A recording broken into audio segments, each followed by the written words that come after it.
Hello, everyone, and welcome to another Steady Horse Live. Super excited. Um, as usual, I'm going to give everybody a few moments to jump in before we start tackling some of the questions. I'm really excited because we have a lot of awesome questions this week that are already queued up, and Luke has those already put together for us. And last week we didn't get to do a Steady Horse Live because of the global Facebook crash. So I'm excited that we get after it this week. So make sure when you jump in, make sure you say hello, tell us where you're from, and holler at us. So let's see. We got Luke in here. I see Alicia. Howdy, ma'am. Awesome, awesome. And I'm super excited with daylight savings. We have a little bit more daylight now, which is nice because that means we get to ride for longer, right? So that's always super nice. Downside to that is, at least for me, is I'm working a lot, a lot more with more daylight. So let's see. We got Valerie from Maryland. Hey, Valerie, how are you? Welcome. Okay, so um, in a moment, we're going to get to the questions that we have. And as usual, with the questions, we typically start with the questions that Steady Horse Video Club members have sent in. Typically, I'll answer a lot of these via email through the week, but I like to touch on a few of these during our Facebook Live session. And then, in addition, any questions that y'all have, go ahead and throw them in there. That way we can make sure that we can answer anything y'all have. So let's see. We've got Leslie from Washington. Good evening, Leslie. Diane Carlson. Good evening, ma'am. And we have Jody Stevens. Good evening. And Crystal from Colorado. How y'all doing? Evening. Okay. So I'm going to go ahead and jump right in here. And let's see here. So I'm going to start with a question from Beth Lucas. It says, I have a gypsy banner gelding that can be a jerk on the ground while leading him. He's disrespectful and pulls away to go do whatever he wants. He's not malicious, just an opportunist. He knows that he's big. So I think a lot of us can relate because at one time or another, we've all had like either a pushy horse or a horse that's trying to rush past you, and especially with these bigger horses, it can get to be quite a chore because these horses are strong, and these gypsy horses, even though they're not very tall, I mean they're stout little horses. They are a draft breed, and so if you have a big one, they can overpower you pretty quickly. Here's the thing that happens is a lot of times when you have a horse that overpowers you like that, they have developed over time kind of a habit and understanding that they're able to do that. And so what happens is one day we just get fed up and then we explode and we're like, get back out of my space, move it, move it. And then the horse is like, what the crap? Like, how come all of a sudden you're getting after me when all these years I've been able to do what I want? So the first step is to establish a clear expectation with your horse. Okay. So, I mean, don't bite off too much, but pick something. So, for example, you might not want your horse to come into your space. So start with that. So start by teaching your horse how to back up. And in fact, I asked Luke if he could post a link in the description or in the comments that can take you to the essential ground maneuvers. And what that's going to do is give everybody, whether you're a club member or not, you'll have free digital access to the essential ground maneuvers, because this is going to be a perfect one that you can go in and do one of the backing exercises. Because teaching a horse to back up out of your space is going to help them to understand that you have an expectation for them not to just plow into you, but when you put pressure on them, that they are expected to move away from you. And so that's a good place to start. Get an expectation. Hey, when I add pressure, I want you to back off. When you back off, I'll take a nice big deep breath. I'll relax, and I'll let you stand there, okay? But it starts with being consistent about that expectation. So this isn't gonna work if you allow that horse to creep up into your space or sometimes be, in your back pocket or that kind of thing. You have to be very clear and make sure you stick with it. No, sir. You got to stay out of my space. You got to stay back there until I invite you in. And for a horse that's super pushy, I don't recommend inviting them in too quickly, okay? So make sure you let them stay out there, let them rest out there on their own, let them relax on their own.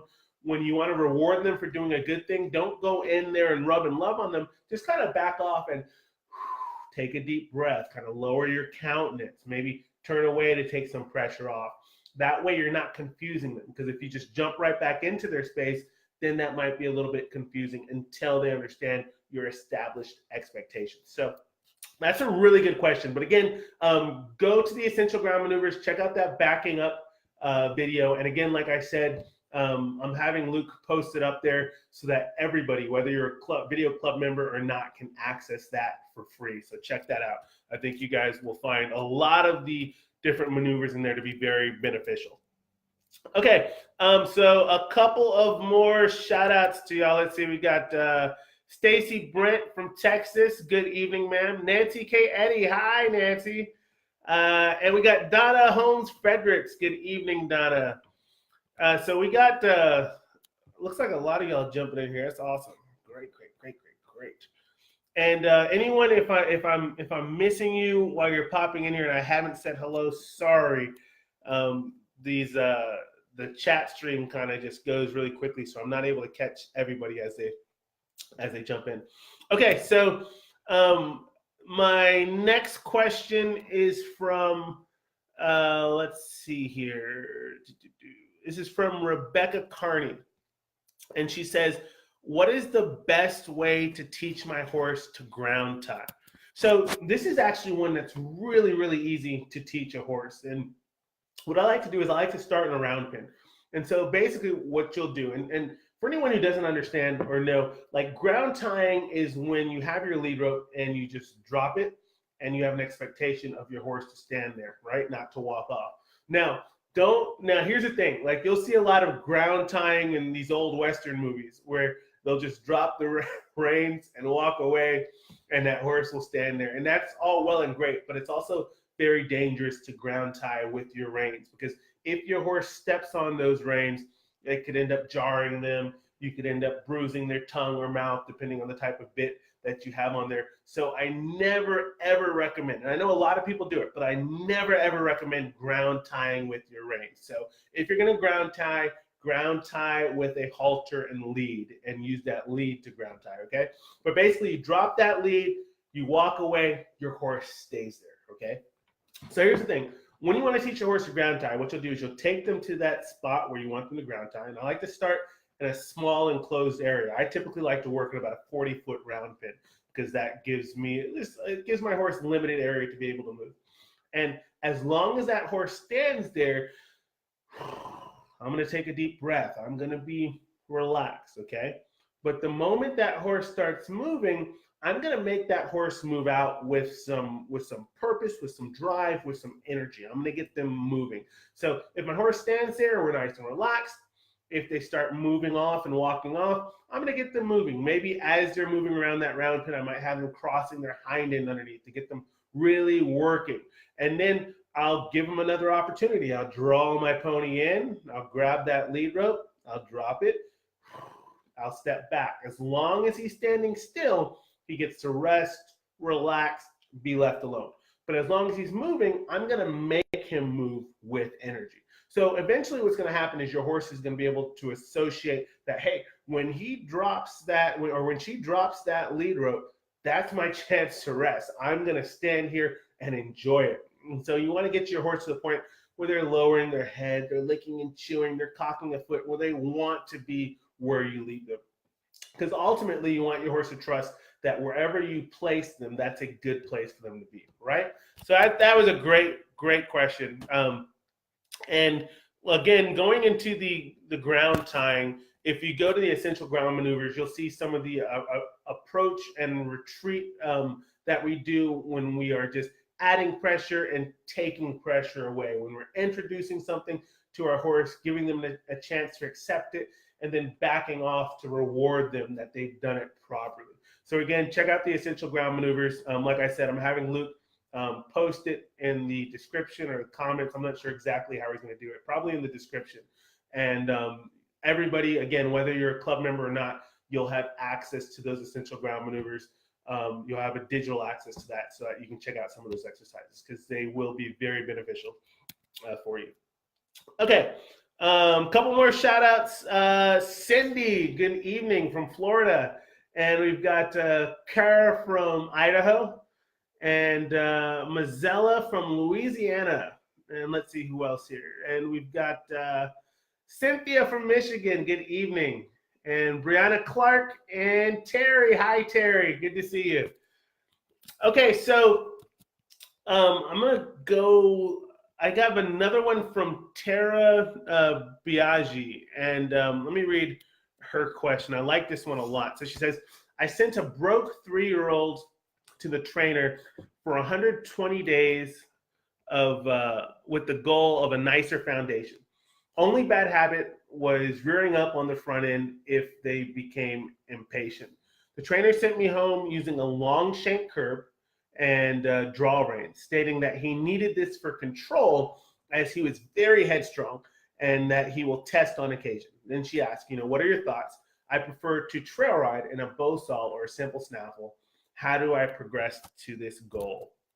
So here's my first question. I guess my first statement about this. So it says I sent a broke 3-year-old to a trainer for 120 days with the goal of a nicer foundation. It's hard to call a 3-year-old broke. I mean, and everyone has a different interpretation of what broke means. But for me, when I talk about a broke horse, that's a seasoned horse. That's a horse that has had at least a couple of good solid years under its belt and has had some decent training under its belt. And so I think sometimes we kind of have these high expectation of our horses, but as a 3-year-old, that horse still has a lot to learn. Now, I know that especially in the performance world that you're seeing people are pushing these younger horses faster and faster with the expectation that they perform on some of the most elite levels. But what happens is some of these horses, they lose their minds. Obviously we see a lot of soundness issues, physical issues, and we see things that creep up later in their careers because they're holes that were never addressed since they were only kind of focused on whatever that performance discipline was, right? So, it might be go in the arena, perform, come out, but they're not going to be a solid trail horse. They're not going to have the best ground manners. They're not going to so on and so forth, okay? So for a horse to, in my opinion, to be broke, they've got to have some time under their belt. So at 3 years old, sending that horse to the trainer for 120 years with the goal of a nicer foundation, I still feel like we're still working on that foundation to begin with at 3 years old. So here's the next thing is we're seeing a lot of people using these long shank curved bits on their horses, especially these young horses. And again, that has to go with moving them so quickly. We want to get them to where they're riding two-handed, right? And I also see a lot of people who are riding two-handed with a horse with shanked bits. And when you're riding a horse with shanked bits, okay, when you're riding a curb bit, you should only be riding with one hand because that is a lot of pressure when you have that shank on that horse's mouth. So you should only be riding with one hand. That horse should already be neck reining fairly nicely before you go to putting that curb bit on them. So I always would recommend that people, until that horse has a solid foundation and is pretty broke, they should be broke in a bow saw or a snaffle. They should not be in a curb bit. That's what I believe. And I know a lot of people do it differently, but I've had a lot of success with that in having and building a firm foundation, having a horse that responds to my rein nicely and not with anxiety. Because you get some horses, you add pressure, and yes, they might give, but they're giving with a lot of nervousness and anxiety, and they're not giving to feel, they're giving to the pain in their mouth from the bit, which is not what any of us are looking for, right? So what what Tara is saying is that she wants to get him to where she's riding him in a bow solve or a simple snaffle. So what you're gonna have to do is you're gonna have to go back and start from the beginning. Okay, so start riding him with a snaffle. Okay, simple snaffle, and ride him in a round pin. You know, make sure that he's flexing nice and good and quiet. And again, if you go to the essential ground maneuvers, you'll see that we have a lot of different exercises that'll help to get your horse nice and soft and supple on the ground to make sure that they're giving to that pressure before you climb up in the saddle with a little bit less bit, right? The other thing too is you'll see that when I'm working with my horses, I breathe a lot, okay? And I like to be able to do these downward transitions with my horse, where if my horse is at a canter, I can breathe them down into a trot. If that's a trot, I can breathe them down into a walk, because that means that I'm able to breathe them down and slow them down with my energy and my seat rather than my hands, right? And so if I can slow them down on the ground with my breathing, well, then I'm going to be much more likely to slow and control my horse better with my breathing when I'm riding, and then use my hands for reinforcement. Does that make sense? Because you don't want to have a stiff horse that's bracing against the bit. You know, if you have a horse that's already breathing and slowing down off your body language, they're going to be much more softer for you under saddle. So work them in the round pin first. Work them on the ground, make sure that they're responding, make sure you go through your flexing and softening exercises with your horse. The ones that you'll find in the essential ground maneuvers are going to be perfect for that. And then in addition, once you get up in the saddle, again, start in the round pin in a small contained area so you can make sure your horse is responding and moving off of your energy, your breathing, and your seat. And you can gradually build his confidence and get him to the point to where he's giving to that snaffle or that bow saw. But in this situation, I would go from that curb bit that you have on him into the snaffle, and then from the snaffle to the bow saw, if that's what you like to do. So that's my recommendation there. And again, that is a really, really good question, because I feel like a lot of people have questions about what kinds of bits to use, when to use them, and that kind of thing. Ideally, if you can start your horse in a bow saw and then go to the snaffle, or even go from the snaffle to the bow saw, and then eventually when your horse is actually really broken, I mean, that means that they should be giving to pressure very easily without any type of braciness, then that's when you can move up to some of these curb bits and things that you're seeing more and more people using. Okay, so I'm going to go back, let's see here, I'm going to do some of these questions that y'all have submitted so far in here. And let me do a couple more shout outs. I see we've got Lori from Texas. Good evening, ma'am. We've got Pua from Hawaii. Good evening. Howdy. Leslie from Idaho. Let's see. We've got Kathy from California. Good evening. And Barbara from Mississippi. And Sheila again from Hawaii. Hi, Sheila. Okay. So, oh, and then Cynthia. Good evening, Cynthia. How you doing? Okay, so I'm gonna go. I'm gonna take some of these questions that you guys have submitted this evening. Let's see here. We've got Teresa says, "What's the best way to build a top line on a 14-year-old that's been left a pasture pet?" Okay, so that's a really good question. So when you're building a top line, part of that, it's a lengthy process, okay? So it doesn't happen overnight. And a lot of people want to see that change as quick as possible, right? Because, you know, you can see that atrophy that happens when they've lost some muscle mass, and you're thinking, man, I really want to get this horse looking better.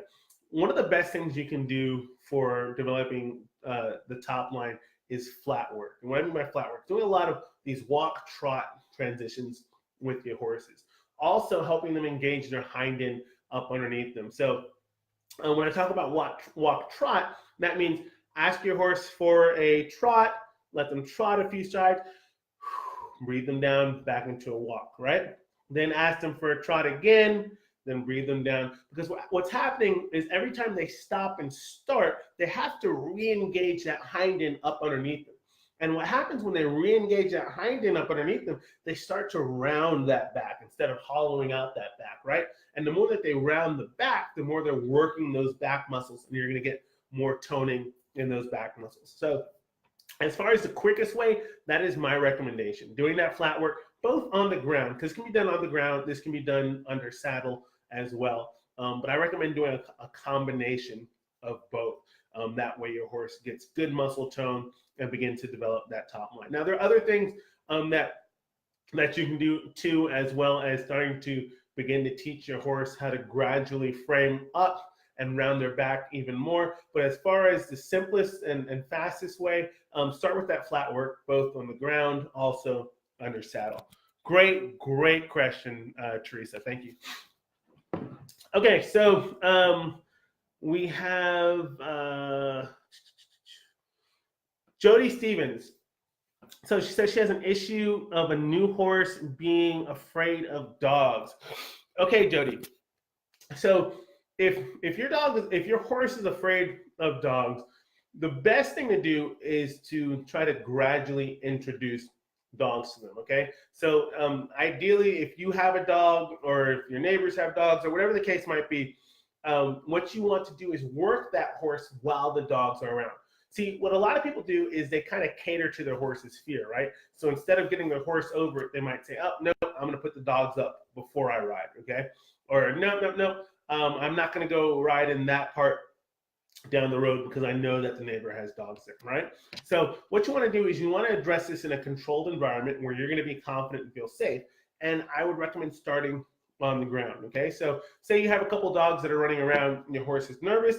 Well, start doing some of the groundwork with them. And really doesn't matter what groundwork you're doing. And if you're not a club member, go ahead and check out the link for the essential ground maneuvers and start looking at some of those maneuvers there and just pick one, okay? And start kind of alternating between some of those maneuvers, because what you want to do is divert your horse's energy and focus from the dogs to you and your leadership, right? And so you want to start moving their feet in a methodical way that makes sense to them so that excuse me. Excuse me, y'all. My allergies are terrible this time of year, so bear with me here. But you want to start working with them in a way that makes sense to them so that they begin to trust you rather than this instinctive thing that's bubbling up in them that's saying, run away from those dogs, right? And what's going to happen is as they trust you, they're going to see, oh, okay, she's moving my feet. And as she's moving my feet, I'm starting to become more relaxed and more confident. And all of a sudden, those dogs aren't as important. The worst thing you could do is to, when these dogs come up, is to start focusing on those dogs. Because then what that does is it reaffirms in your horse's mind, oh, look, she's really focused and paying attention to those dogs. Well, then I should be worried about those dogs too, right? But if you're breathing, relaxed, kind of working her through it until she relaxes and kind of syncs up with you too, you're going to begin to build her confidence in you as her leader. And so what we really want is for her to trust you rather than her instinct to want to run away from those dogs. Does that make sense? So make sure you're gradual. Start in the round pen. Start with some of these simple, essential ground maneuvers, working her through that and building her confidence. And then over time, she's going to begin to understand more and more that she can trust that you're going to keep her safe and that the dogs aren't something that she has to be worried about. So thank you for that question, Jody. That was a really, really good question. Thank you. Okay. I've got another one from a club member that I wanted to go over, and this is from Jan Avers, and she says, 4 years ago, I acquired a gelding, and I was only told that he was an ex-barrel horse, and I ride him exclusively on trails. I've had some good rides, except whenever he's by an arena, he gets super nervous and antsy, and it escalates into a meltdown. He's controllable, but I'd like him to calm down around these outdoor arenas. Some of my favorite trail parks have outdoor arenas. Do you think he can get past this? So that's a really good question, Jen. And absolutely, I think he can get past it. I think it's going to take time and some dedication and some clear communication with your horse. You find a lot of these performance horses that might have had really high stress situations in these arenas. They lose their mind when they get back in that environment. In fact, if you go to a barrel racing, you'll see some of these horses, their heads are up high, and they got tie downs on them, and they're rearing up, and it's a high pressure, high stress environment. There's a lot of people around, and these horses have a lot of anxiety. And so I can imagine, that obviously not knowing this pony's background, but who knows what kind of things are associating with these arenas. So what we need to do is we need to make the arena a positive place, right? And the way that we can do this is when he's away from the arena, what you can do is you can begin to start to work on some of these exercises. And again, if he is, and I know you said he's controllable, but if it makes you nervous to ride him when he's antsy, do some of the groundwork with him, because then you can build both his and your confidence to know that he can work through it, right? So again, also, like I said, Luke is posting the essential ground maneuvers link that everyone can check out for yourself. And whether you're a club member or not, everybody can access that essential ground maneuvers link that he's posting up there. So you can go on there, check out the essential ground maneuvers link, and start working some of these ground exercises. And again, kind of like I was talking about with Jody and the dogs, get your horse to put their attention on you, but also get them working, physically, get him kind of breathing a little bit, get him working, and then take him over to the scary spot, the arena, to rest, relax, let him know that this is a good place. And then you can go back away from it, start working him, draw him back towards the arena, let him rest and relax. So it's got to be gradual. You're not going to get him dead in the center of that arena. You might start with just getting him in close proximity, maybe 20, 30 feet from the arena where he's nice and quiet, and then 15 feet and so on and so forth, until eventually he understands, hey, this arena is great because whenever I'm by it, I'm not working, I get to rest, I get to relax. So that's my recommendation with that, to help to build his confidence with that. Okay, I've got another one from Danielle, and it says, I have a new Mustang filly. She is sweet and willing, but I cannot touch her ears. She throws her head back and tosses it away, and even will try to come over the top of you. So this is another common issue that you see is horses that you can't touch the ears. They throw that head up or they shake that head, right? And the way to teach a horse to get through this, and it's the same with a lot of things, is to be very gradual in your approach. You don't want to just jump in there and grab. And you'll see some people that go up there and they'll grab the ear and they'll hang on to that ear and they just want that horse to quit and settle down. And that's the worst thing you can do, because then you're just introducing a lot of uncertainty, anxiety, stress. It's going to be painful if you're holding on to that ear. You see some people who actually twitch horses by the ears as well, which again is not going to make them apt to want to be touched up there, right? And think about this: when you're reaching up by a horse's ear, you're reaching up into their personal space, right? If someone were to stick their hand in your face, you wouldn't be really comfortable with that. So we got to make sure that we keep that in mind when we're working with these ear issues. So my recommendation is first, just start with being able to put your hand in close proximity. Doesn't have to be right up in there, but start like right here, okay? And say your horse kind of moves away. We see how my hand is going with my head. Make sure you kind of float and move with your horse as they move. So the other hand would probably be up underneath the clip of the lead rope, and just kind of work with getting in close proximity of your horse and taking those deep breaths when they settle, when they relax, when they lower those heads. Go ahead and take your hand away. Let them know, hey, you settle in, I'm going to take my hand away, we're going to rest, we're going to relax, etc. And your horse is going to begin to understand that you're being very fair with them, and that you're also kind of setting them up to do well, because you're not just reaching in there. And so slowly but surely kind of get closer and closer. And when you do finally put your hand on that horse's head, make sure that you hold on and stay with that horse. Don't let him just shake that hand away, because then he's moving the pressure away. You're taking the pressure away, essentially. And what that horse is learning is, hey, when I shake my head, the pressure goes away. What you want that horse to understand is, hey, whether I shake my head, that pressure is not going away. But when I relax and take it easy, wow, look at that, the pressure goes away. Maybe that's what I should be doing. So that's my recommendation there, in order to get your horse to trust you and understand that when you go up to reach those ears, it's not a bad thing. But again, just start nice and easy and relax there. So a couple more shout outs here. Francis Phillips, good evening. Howdy, Francis. Good to see you tonight.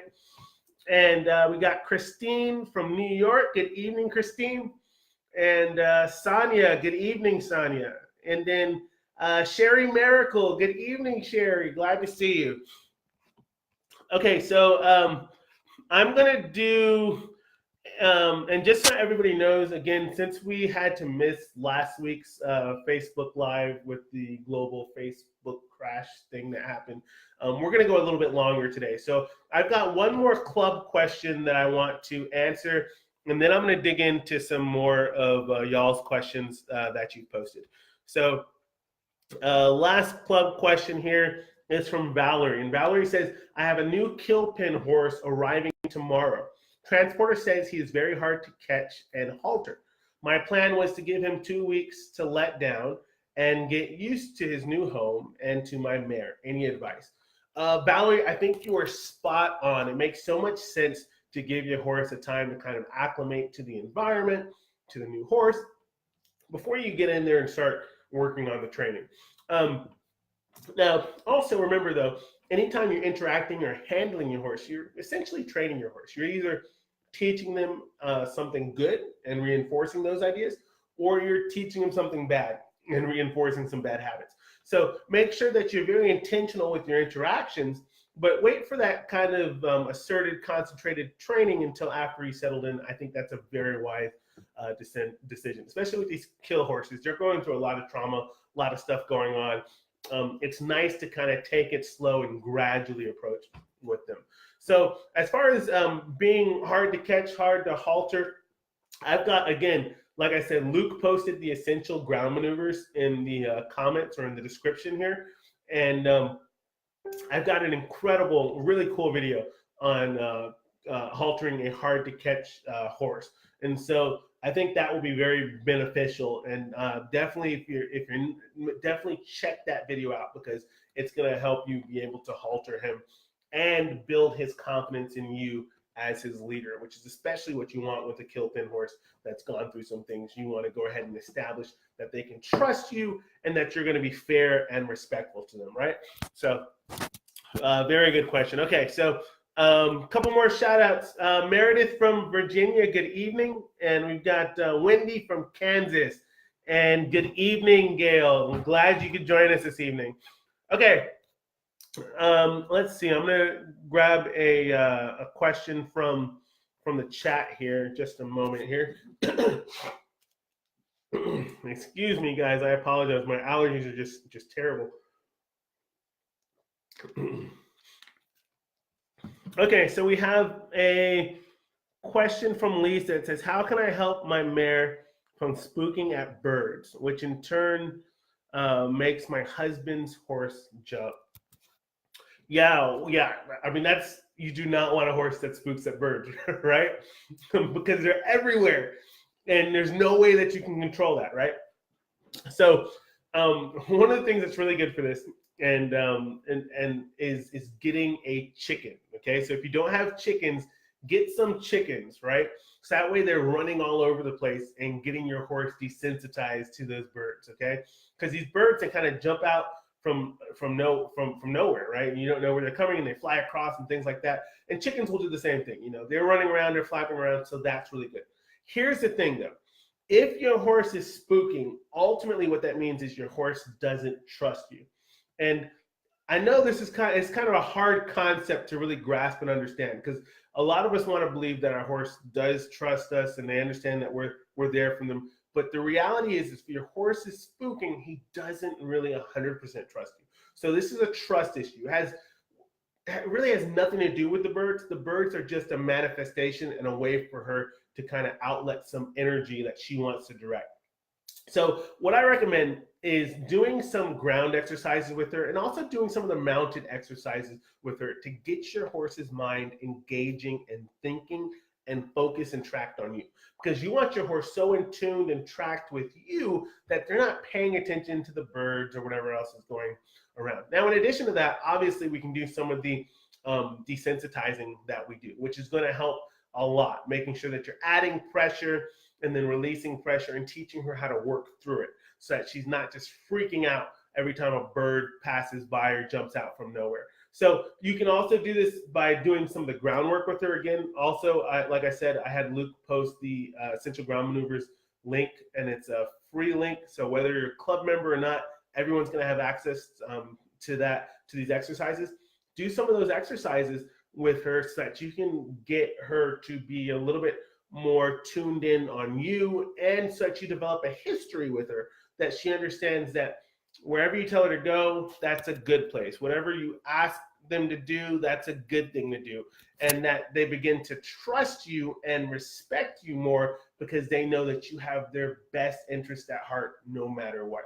So I hope that helped. But I'm not joking about the chicken. Seriously, get some fowl, some guineas, some turkeys, whatever, because they do jump out of nowhere, and that's going to help her quite a bit.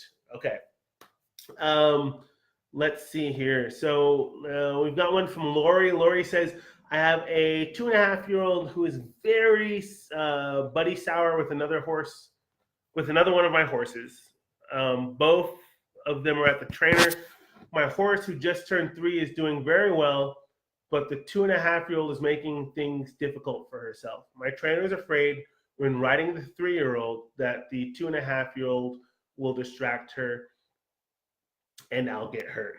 Okay, so sounds like you got 2 horses and that they're feeding off of each other, right? And so, and that's a common thing, right? I mean, a lot of people can identify with the buddy sourness, the barn sourness. But buddy sour is a really popular issue because you have a horse that is kind of bonded to one horse. And so when you pull that horse away, that other horse might just start losing their mind, running in circles, whinnying, calling out. Maybe the horse that's taken away is freaking out. And so again, this also comes down to trust. What's happening is the bond that that horse has with another horse, or just other horses in general, is much stronger than the bond that the horse has with you, right? And so what this means is we need to focus on developing a stronger, more meaningful bond with our horse. Now, there are a couple of like really good exercises that you can do. And what that looks like is when that horse is around other horses, making them work, doing some of the ground work and ground maneuvers and that kind of thing, and then taking them away from those horses and letting them rest and relax, so that they begin to understand that when they are by those other horses, they're going to have to work quite a bit. But when they move away from those horses, that's where they get to relax and kind of chill out and not have to do a whole lot of excess work. Okay, so that's one thing. But the other thing too is spending some extra time with your horse, because you want to build a strong bond. Okay, that means going in and spending time with your horse where you might just be sitting with your horse. You might just be grooming your horse. It's not about just getting up there and riding and saddling and all that kind of stuff, because you want to build a bond strong enough that your horse chooses you over any other horse, right? And when you get to that point, buddy sour is not an issue because you're their buddy, and so they're bond and stuck to you.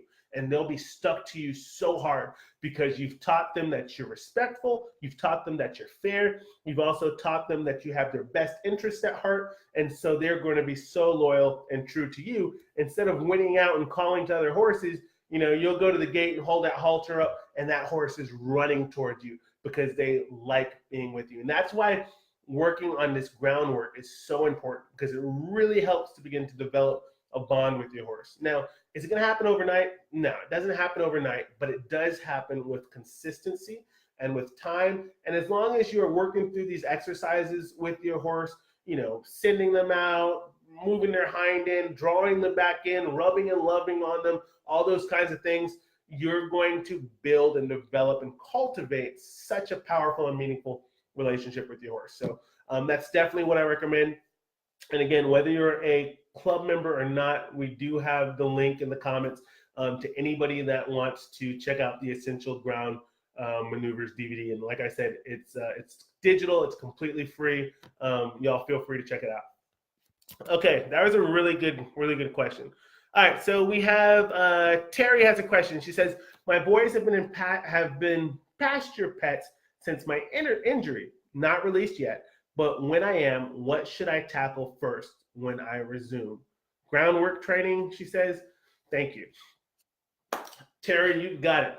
Absolutely. Definitely start with the groundwork and a lot of desensitizing, especially since they've had so much time off, right? And you want to go after them, you know, with your steady stick and the trainer attachment, and glide it all over their body. Make sure you can touch them everywhere. You know, if you've done flagging with them, you know, gradually introduce that flag. Make sure they're confident with that. do some tarp work, have them walk over tarps where you're sending them over those tarps. Anything you can do to build their confidence so that you can make sure that they are relaxed and doing well is going to help build their confidence quite a bit. Another thing too, if I recall, Terry, I think with your accident, something happened where there was where one of the horse's legs got tangled up, right? And if that's the case, what I would recommend is doing some of the soft rope exercises to begin to teach your horse to be okay, just in case there's any lingering trauma or anxiety with the accident there. So do those soft rope exercises, excuse me, to make sure they're not freaking out whenever there's pressure around their legs, under their legs, that kind of thing. So Terry, I hope that helps. Okay, let's see here. I've got one more here. It said that we're going to do, and it's going to be our last one for this evening. So this one is from Corey Snyder, and it says, my 7-year-old daughter is having a hard time with our 8-year-old pony pulling her to the gate every time she goes around the arena. She has even done it during shows. Our trainer suggested a Kimberwick to give her stronger corrections since she is small, which has helped some. Do you have any other ideas to discourage our pony from rooting and dragging her to the gate? She tends to do it most often in the canter. Okay. So that's a really good question. That's a common issue, right? Where we see that horses are pulling to a direction, especially in the arena. And another common fix to that, you'll see a lot of people will go straight to the bit. You know, let's put a little bit more bit on that horse so you have more control over that horse. And honestly, that's the worst thing you can do. It's just a Band-Aid. It's going to cover up the root of the problem, right? So the root of the problem is that your horse wants to draw to the gate, which you've identified, okay? So what can we do to get our horse to not want to go to that gate? That's going to be making going to the gate a bad thing and making going away from the gate a good thing, okay? And it's hard, especially with ponies, right? Because, you know, for most of us adults, you know, we're way too big to ride a pony. And so essentially, unless you have a little person that's able to ride those ponies, we got to get these kids training their own ponies and doing the brunt of this work, okay? Which is at 8 years old, she can do this. So what you're going to want to have her do is actually let her horse go to the gate, okay? So that's step number one, because a lot of times what people are doing is they're fighting that horse, and that horse is bracing. They don't want that horse to go to the gate, right? But eventually that horse is going to pull the gate. I mean, these horses are strong and powerful. So forget that fight. Like, don't even get into that fight with your horse. Let him go to that gate. Once he gets to that gate, you start working that pony's butt. Small little circles. Have her engage that hind end up underneath that horse. Trot, trot, trot, trot, walk, trot, transitions around. Then face away from the gate. Have that pony walk out a few strides.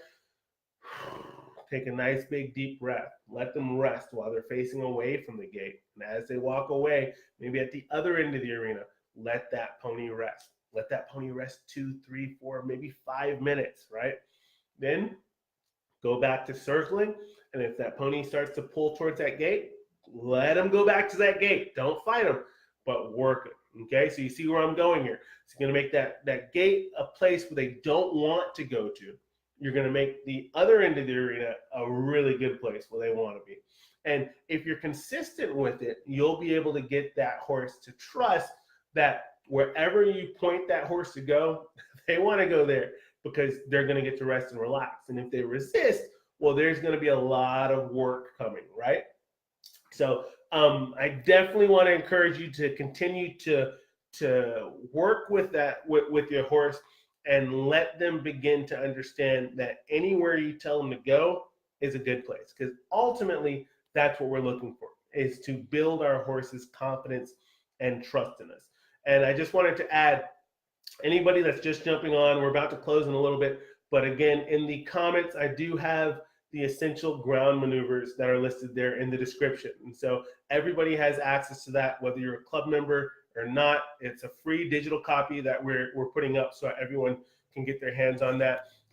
We refer to a lot of different ground exercises in this Facebook Live. So you guys go at it. I think you'll definitely enjoy them, and they'll be beneficial to you and your horses. So once again, I just wanted to thank everybody for jumping on here this evening. I'm so glad that we were able to actually have a Facebook Live this week, because last week we had that global Facebook crash. But super excited to get back on track with these and answer any questions that y'all have. So if I didn't get to your question this week, be sure to log on next week, and I'll try to make sure that I get to it then. Y'all have a great week. God bless y'all.